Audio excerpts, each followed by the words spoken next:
नमस्कार दोस्तों, एक बार फिर से आपको आपके इस यूट्यूब चैनल में आपका स्वागत है। अगर आप इस चैनल पर नए हैं और अगर आपने इस चैनल के कुछ वीडियोस देखे हैं, पसंद आए हैं तो कृपया उन्हें लाइक कर दीजिएगा और इस चैनल को सब्सक्राइब ज़रूर कर दें ताकि समय-समय पर आपके समक्ष और भी बेहतरीन वीडियोस बनाने का हमें मौका मिलता रहे। दोस्तों, आज हम एक जजमेंट ऑर्डर लेकर आए हैं। ये एक एसीजेएम कोर्ट का ऑर्डर है, additional chief metropolitan magistrate court का ऑर्डर है, जो कि मुंबई के बोरीवली का ऑर्डर है। इसमें देखिए हम जो है पार्टीज का में जो ऑर्डर दिया गया है बॉम्बे कोर्ट ने, तो उसमें कुछ लीगल एस्पेक्ट्स है, उसमें डिस्कस करेंगे। तो इसमें देखिए ये था कि वाइफ ने एक डोमेस्टिक वायलेंस का केस लगाया था हस्बैंड और उनके फैमिली के ऊपर, मदर इन लॉ के ऊपर, और क्लेम किया था कि उनको इंटरिम मेंटेनेंस है वो अवार्ड की जाए, और साथ में इनके 2 चिल्ड्रन हैं। और इसमें जो वाइफ हैं वो रहती थी मुंबई शहर में और जो हस्बैंड है वो रहते थे राजस्थान में। तो जो कोर्ट ने जो इस इंटरिम मेंटेनेंस बच्चों को जरूर अवार्ड कर दी, लेकिन जो वाइफ की जो इंटरिम मेंटेनेंस है वो रिजेक्ट कर दी इस ग्राउंड पे कि वाइफ एक डेंटिस्ट है और वो अर्न कर सकती हैं। तो इसके आइए थोड़ा सा हम इसमें जो लीगल एस्पेक्ट्स जो डिस्कस किए गए हैं उसको थोड़ा सा समझने की कोशिश करते हैं। अब जो माननीय इस कोर्ट ने आगे की जो कोर्ट्स के ऊपर भी जो जजमेंट्स आई हैं उसको भी डिस्कस किया। हम सिर्फ लीगल इश्यूज ही इस ऑर्डर को देखेंगे। तो देखिए ये केस फैक्ट्स ये था कि वाइफ ने एक सेक्शन 12 का एक केस लगाया था डोमेस्टिक वायलेंस का, और इसमें प्रे की थी कि इंटरिम मेंटेनेंस है वो, और साथ में प्रोटेक्शन ऑर्डर और मेंटेनेंस फॉर हरसेल्फ, और एक डॉटर है उनको और एक सन है उनको दी जाए, और फ्रॉम द रिस्पोंडेंट नंबर 1 जो हस्बैंड है। और सेवरल एलिगेशंस लगाई थी डोमेस्टिक वायलेंस की, और साथ में रिस्पोंडेंट नंबर 2 बनाया था मदर इन लॉ को, और काफ़ी मतलब जो है एलिगेशंस लगाई थी, और साथ में एफिडेविट भी सपोर्ट किया था। और रिस्पोंडेंट ने अपनी अपीयरेंस दी थी प्रोसीडिंग्स में, और रिटन स्टेटमेंट जो है हस्बैंड ने दी थी, और एलिगेशंस को जो है मतलब अपोज किया था, काउंटर किया था, और बताया था कि जो उन्होंने कोई इस तरह की वायलेंस फिजिकल और वर्बल है एप्लीकेंट के अगेंस्ट नहीं की हैं, और जो इंटरिम रिलीफ जो है जो क्लेम की एप्लीकेशन फॉर इंटरिम रिलीफ है वो डिसमिस कर दी जाए। और इसके बेसिस पे फिर जो डायरेक्शंस इशू हुई थी वो सुप्रीम कोर्ट की जो ऑनरेबल रजनीश वर्सेस नेहा की जो जजमेंट है, तो इन्होंने अपने दोनों पार्टीज ने एक जजमेंट आ चुकी है रजनीश वर्सेस नेहा की। अब जब भी कोई इंटरिम मेंटेनेंस क्लेम करनी हो, चाहे वो 125 सीआरपीसी का केस हो, चाहे डोमेस्टिक वायलेंस का हो, चाहे एचएमए का, तो इसमें रजनीश वर्सेस नेहा की जजमेंट के अकॉर्डिंगली एप्लीकेंट और फर्स्ट रिस्पोंडेंट ने अपने एफिडेविट्स दिए इन रिस्पेक्ट्स ऑफ इनकम और एसेट्स और लायबिलिटीज के। और फिर देखिए फिर इसके बाद आर्गुमेंट्स हुए, और फिर जो है रिटन कंटेंशंस है वो फाइल की गई। राइवल पार्टीज ने दोनों पार्टीज और राइवल पार्टी प्लीडिंग्स भी है, सपोर्टिव डॉक्यूमेंट्स भी लिए गए ऑन रिकॉर्ड्स में।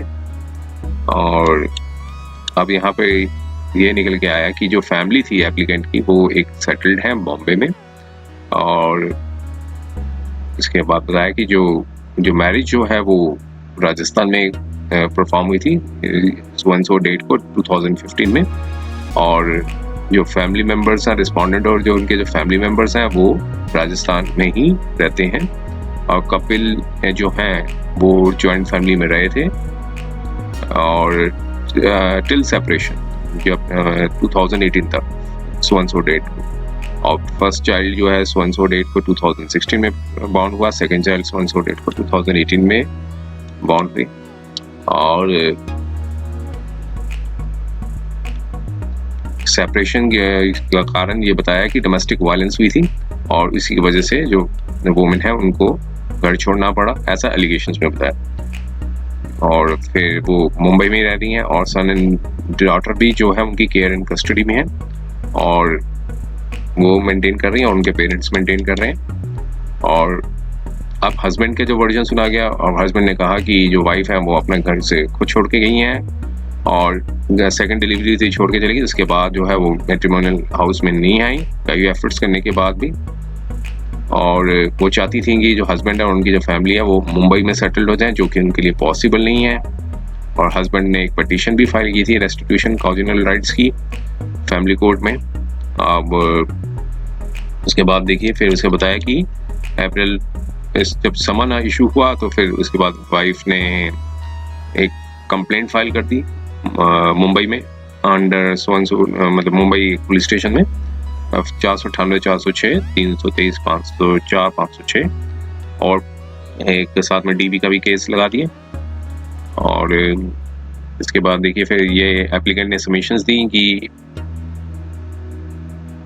कि सेम एप्लीकेंट ने क्लेम किया कि उन्हें सेम लेवल का अकोमोडेशन चाहिए और जैसे कि हस्बैंड एंजॉय करते हैं, और जो ग्राउंड फ्लोर है उनकी ground floor plus first floor और टेरेस जो है 3500 स्क्वायर फीट की, वो एक विला है 7 बेडरूम्स का, हॉल किचन है और 5 बाथरूम्स हैं और गार्डन है in front of house parking place. और हस्बैंड और फैमिली हस्बैंड के पास 4 कारें हैं, एक मोटरसाइकिल है और एक कार है जो कि उनके जो एप्लीकेंट के ब्रदर ने दी थी। और एग्रीकल्चर लैंड भी है राजस्थान में और इंट्री मेंटेनेंस है। उन्होंने अपने डिटेल्स बताए इंट्री मेंटेनेंस के। उन्होंने मंथली मेंटेनेंस है 1,10,800 रुपया मांगे for her self and 2 children, जिसमें से उन्होंने 40,000 रुपया एक्सपेक्टेड हाउस रेंट के लिए 40,000 रुपया मांगा। और फिर और बताया कि जो हस्बैंड की जो इनकम है 2 लाख से कम नहीं है। अब यहाँ पे एडमिटेड फैक्ट है कि हस्बैंड ने एक एजुकेशन ली है और डिप्लोमा इन ऑटोमोटिव मार्केटिंग में।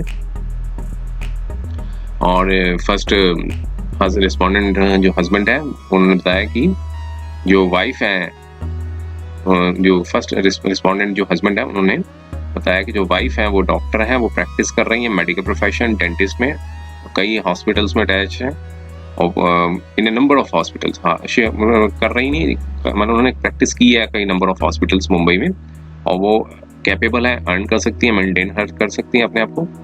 और जो रिस्पोंडेंट है वो मेंटेन करने को तैयार है अगर उनको कस्टडी दी जाए।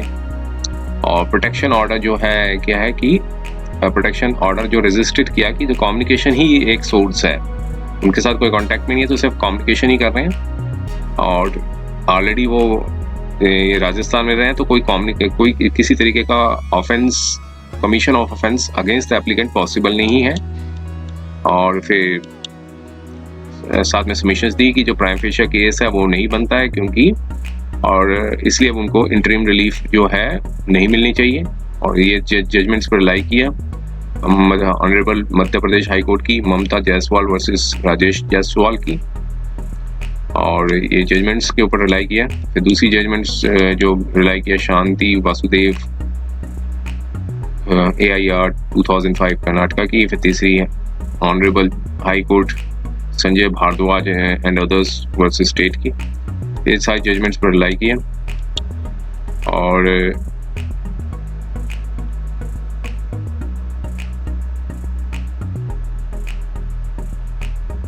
तो इसके बाद बताया कि जो एप्लीकेंट जो है वो मैट्रिमोनियल हाउस को छोड़ के गई हैं और कोर्ट ने अपने असेसमेंट की फैक्ट्स और प्रेजेंट केस को देखते हुए और रिकॉर्ड्स को भी असेस किया। अब क्वेश्चन ये उठा कि जो एप्लीकेंट है वो एप्लीकेंट को कंपेल किया गया था मैट्रिमोनियल हाउस में, और या फिर मैट्रिमोनियल हाउस वो खुद छोड़ के गई थी। ये एक disputed fact, question of fact है। अब जो इंसिडेंट्स बताए डोमेस्टिक वायलेंस के, एक पार्टी ने बताए और दूसरी पार्टी ने डिनाई किए हैं। तो इस हिसाब से जो इनकम है रिस्पोंडेंट की, और कोई जो इनकम ऑफ रिस्पोंडेंट का कोई प्रूफ रिकॉर्ड पे नहीं है, लेकिन उन्होंने डिनाई किया है कि उनकी जो इनकम है 2 लाख से ज़्यादा है, लेकिन और अपनी इनकम जो है 30 से 35,000 रुपये पर मंथ बताई। ये सारे फैक्ट्स बताया कि डिस्प्यूट में ये सब एविडेंस के बेस पे ही डिसाइड किया जाएगा। और साथ में ये बताया कि जो है एडमिटिव फैक्ट ये है कि एप्लीकेंट जो है BDS है from so and so college year 2010-2011 से, में की थी और 3 ईयर्स से वो हाउस वाइफ हैं बिकॉज ऑफ 2 माइनर चिल्ड्रन और इनकम निल है जैसे उन्होंने बताया है। और जो उनकी जो फैमिली है वो कंस्ट्रक्शन बिजनेस कर रही हैं। और साथ में रिकॉर्ड में ये भी समझ में आया कि 2018 के बाद कोई कोहैबिटेशन और रेस्टिट्यूशन का जो है एप्लीकेंट और हर फैमिली मेंबर्स ने नहीं डाला है। और रिस्पोंडेंट ने हस्बैंड ने रिजल्ट किया कि एफर्ट्स किए थे इन डायरेक्शन और उसके लिए उन्होंने पिटीशन भी फाइल की थी रेस्टिट्यूशन ओरिजिनल राइट्स की। समन मिलने के बाद ही जो वाइफ हैं उन्होंने मुंबई में ये कंप्लेंट डाली और साथ में जो प्रेजेंट प्रोसीडिंग्स जो हैं इस केस की जो चल रही हैं। सेक्शन 23 और डोमेस्टिक वायलेंस का कोर्ट ने बताया कि वो डिस्क्रिशनल है सब्जेक्ट टू द फैक्ट्स और सर्कमस्टांसेस को देखते हुए। और उसके बाद एफर्ट्स कोई किसी तरीके से नहीं किए गए कि cohabitation on the part of applicant और उनके जो पेरेंट्स ने, इसलिए ये पॉइंट जो है उनके अगेंस्ट में जाता है एप्लीकेंट के। और उनको अकोमोडेशन चाहिए, रेंट चाहिए एट मुंबई में। तो फिर इससे शो मतलब ये इस तरह से रिफ्लेक्ट शो होता है कि वो मुंबई में ही रहना चाहती हैं और जबकि उनका जो मैट्रिमोनियल हाउस है वो राजस्थान स्टेट में है। और ये भी एप्लीकेंट के अगेंस्ट में जाता है इशू।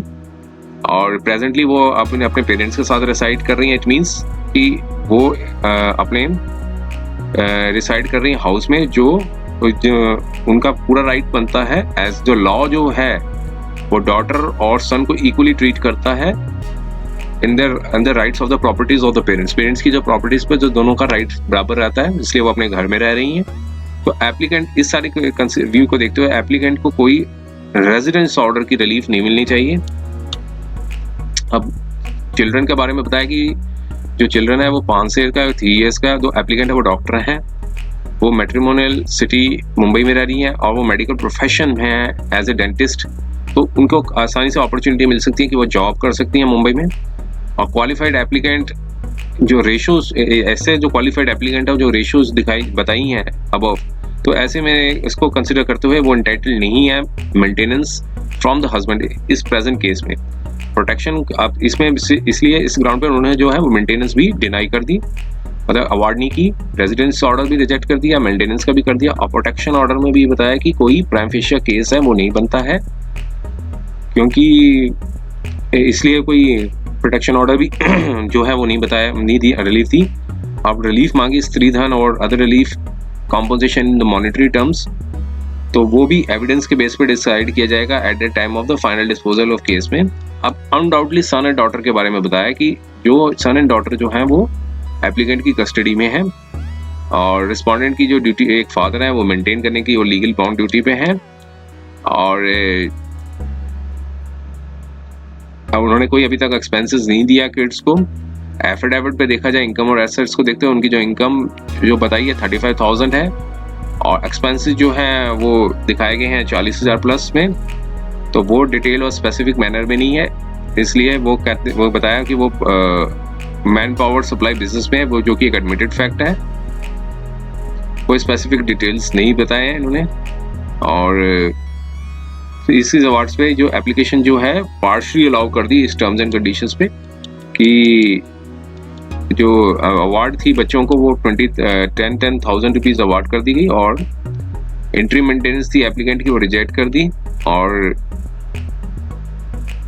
और बाद में साथ में copy forward to the police station for information necessary action if required. तो ये ऑर्डर आया था 26 जुलाई 2022 का बॉम्बे की एडिशनल चीफ मेट्रोपॉलिटन कोर्ट का।